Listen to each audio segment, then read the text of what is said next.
All right, hello everyone. Today we're going to do a little bit of a demonstration on how to use oil pastels to create running water that looks, realistic or so. The colors that I'm going to be using for today are a white, so you will all need a little piece of the white pastel. I'll probably use a little bit of gray, kind of a lighter gray. I've got a couple of different greens. This one's definitely more of a blue-green color, but it's, up to you to decide what kind of greens, but, we at least want two of them.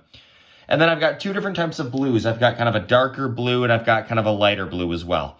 So part one today is we're going to kind of set up our paper to draw two different types of water types. Number one, we're going to draw a waterfall, and number two over here, we're going to draw a kind of a winding river.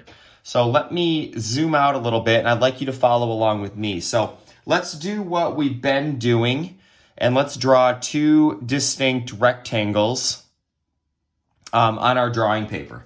So just kind of follow along with me. And remember, I'm going to draw much darker than you, so that way you can see it up on the video. So I don't need to use a ruler or anything, but I do want to take up a big chunk of this paper.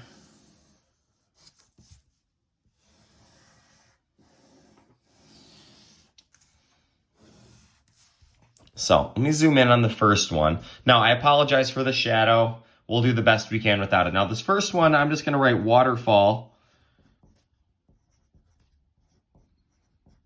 at the top.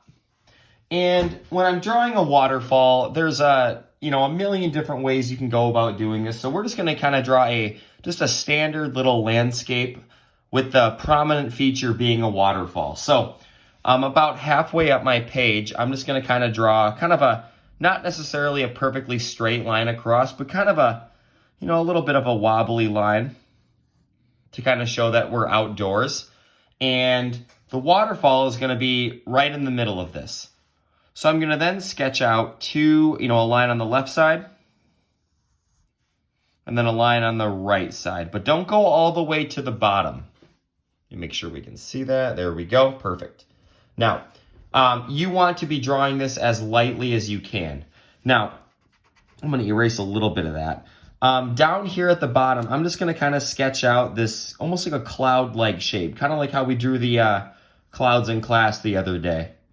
Just so you can kind of see like where the waterfall splashing is going to be. And then I'm going to draw just kind of a line to the left and a line to the right. So the waterfall, as you can see, is, cascading down a ledge. If you've ever been to Silver Falls State Park, you've probably seen waterfalls like this. So this right here, this space over here and over here is the edge of like a cliff. And we could, color that brown, gray, green, whatever you want to do. And then down here, this is where the waterfall is crashing. And this is going to be kind of the small pond or the lake or whatever the waterfall is flowing into. Now, up at the top, we don't necessarily have to do very much with this if you don't want to, but you could add, maybe you want above and behind the waterfall to be different trees. So, you could draw just like, a shape to kind of represent trees far off in the distance. You could draw, triangle shapes to represent the trees as well. I'm going to leave that up to you. You'll have some time at the end of this lesson to kind of add more color and more detail to these. You could also add, like a mountain in the background. We do live in Oregon. We have lots of mountain ranges like this. You could throw a sun in the sky, but I'm not super worried about that. So there's our waterfall right there. It looks fairly plain right now, and that's what we want. Let's draw the second picture out as well. This one's going to be a river. So if you need more time to draw your waterfall, you can pause and rewind this video. There's no problem in that at all. But when you're ready, and it's up to you, we're going to draw a river over here on this side. Now, we'll talk about these landscape features in class next week when I come back. But basically, I'm going to kind of put my pencil up here, not necessarily in the middle, but pretty darn close. And just check out this line I draw. Imagine we're kind of just going to draw like a spaghetti noodle kind of line. It's going to kind of start here, right not in the middle, but to the left of it a little bit. It's going to kind of come down and then out and then back out like that. So let me kind of darken that. Let me zoom in a little bit. There we go. Now we can see. And then if I want, you can kind of, you can either have it run out the page or you can have it turn one more time. Let's have this one turn one more time like that. So pause it if you need to and try to recreate that line that I drew right there. Now, to make this river appear like it's getting further, or excuse me, it's further away, I'm going to start my second line right back here, but I'm going to keep this very thin. I'm going to keep this next line very close to this one. And as I get closer down here, I'm going to have the line get wider and wider and further away. So kind of see how I'm getting it wider and wider and wider, like there we go, like that. And that's kind of what I'm looking for. That's going to, you know, demonstrate that this river is flowing from way far away. So give it a pause if you need to, rewind it if you need to. And when you're ready, you can unpause it and move on. So if you are ready though, how can we make this river look more like it's in a landscape? So number one, what we can do is down here, we can draw simply a horizon line where the river ends. So I'm just going to kind of draw, you know, kind of a line to represent the ground. And then I'm going to kind of bring that line out over on this side. So that kind of shows where that river is going to end.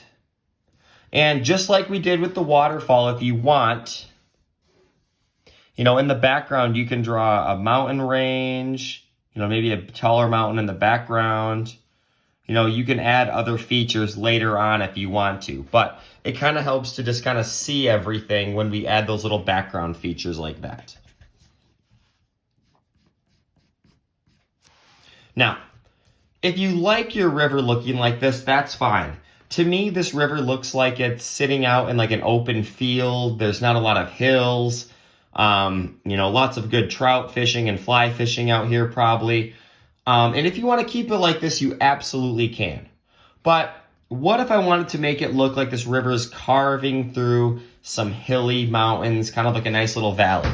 So here's what I want you to think about. Wherever this river curves in, this point right here, we're going to treat this as a hill. So watch what I'm going to do. So about right here, I'm going to bring my pencil and kind of redraw this line up like this to the edge of my rectangle I drew.